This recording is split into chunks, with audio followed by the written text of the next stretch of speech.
Comment is the cases that you are also involved in. The current case that is ongoing, NewsLaundry. The FIR has been set aside by the court. What is the status? So here is the thing. This is very curious. These people went on tweeting, oh, the stay has been set aside by the High Court. It has not. Okay. The protections that the High Court, that the Sessions Court gave continue. Okay. The Sessions judge clarified that. If you read the judgment, it is clarified. See, what has happened is NewsLaundry right now is in its funding cycle because Pierre Omidyar was their main funder. That got blocked by government. He's now blacklisted. He's not allowed to fund in India anymore. So they're heavily dependent on these embassies for funding. Their whatever new media rumble or whatever happens in September. So the funding cycle starts now. So they need some action on to show that, oh, you know, we've got validation or whatever. So they're trying to, and you know how Live Law and Bar and Bench report, they've got their own angle. Live Law especially is a very blatantly partisan organization.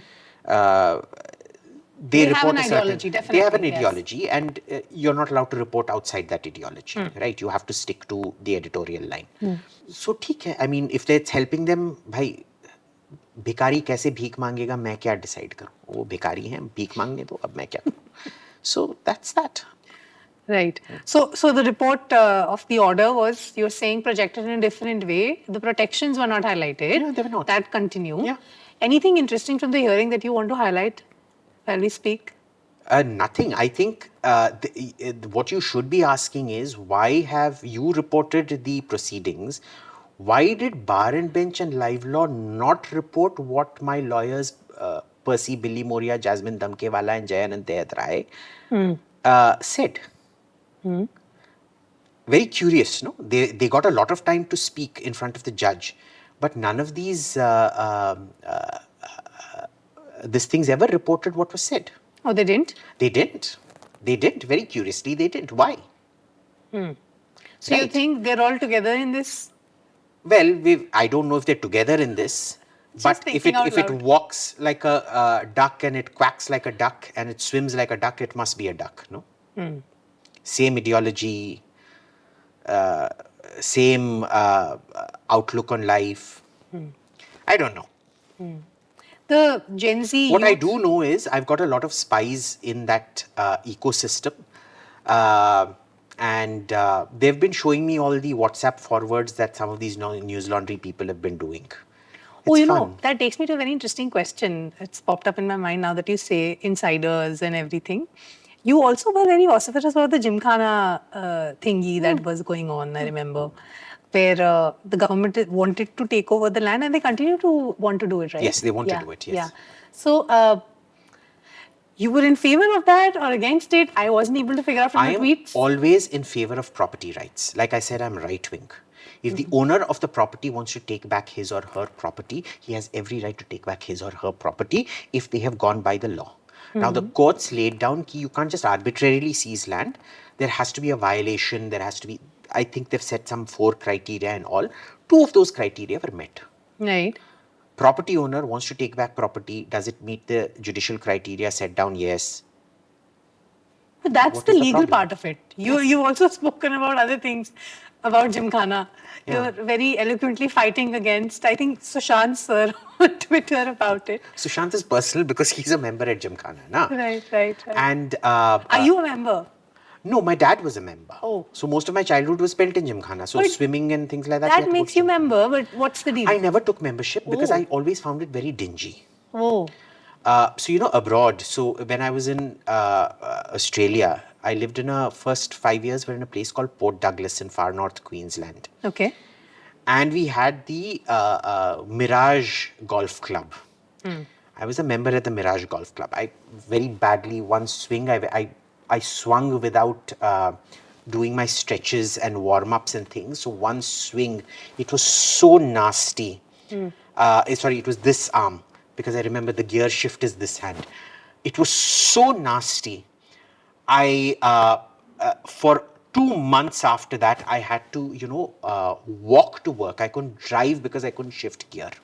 Even though it was an automatic, even that one act of shifting gears, I badly injured it. Now, Mirage Country Club, I'm looking at it, the membership was nothing. The waiting period was nothing.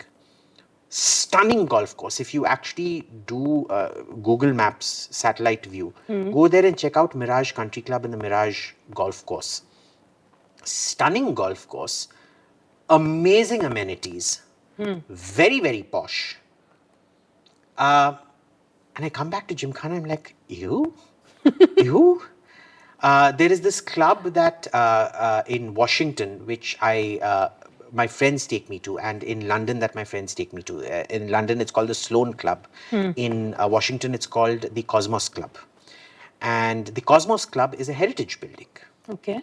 It's a heritage building which is so exquisitely done up. It feels like you're walking into a 5-star. Exquisite food, exquisite cigars, exquisite whiskeys.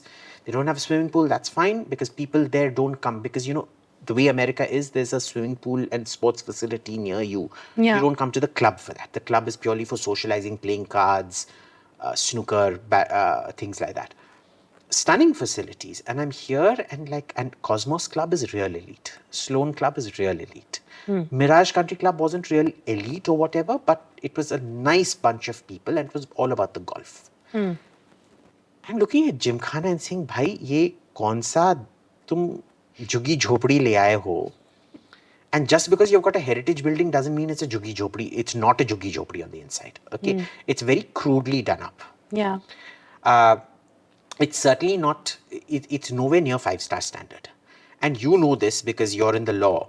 The real legal wheeling dealing gets done at chambers in Taj Mansingh, 15th floor or 14th floor or 16th floor. I don't know. Okay. So Taj Mansingh has its own club. It's called Chambers, which is on the 14th, 15th or 16th. I forget what floor. Okay. But that is where all the legal wheeling dealing happens out there. Right. That is the club to be a member of. That is elite. Right. That is elite.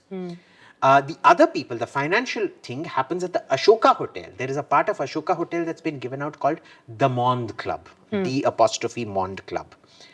And all of their wheeling dealing happens in the Mond Club. The politics. The politics. So Gymkhana mein bhai kya hai? My issue isn't that it is elite. My issue is it is not elite enough. The elite of this country need to really lift their standards, because if you go look at their accommodation out there, bhai, ye to government circuit house ki tarah hai from the 1960s. Right. I'm like, you can't have tile floors. Who does tile floors? Boss, we're in a studio that has the brains to put in wood. Put wood or marble. The old world charm, perhaps. What old world charm? The mattresses aren't 5-star quality. What are you paying for? So you're saying that it's not really an attack on the elite as it's being projected, it's a legal issue. It's for me, it comes down to property rights. Right. It's very simple. Okay? It's really that simple.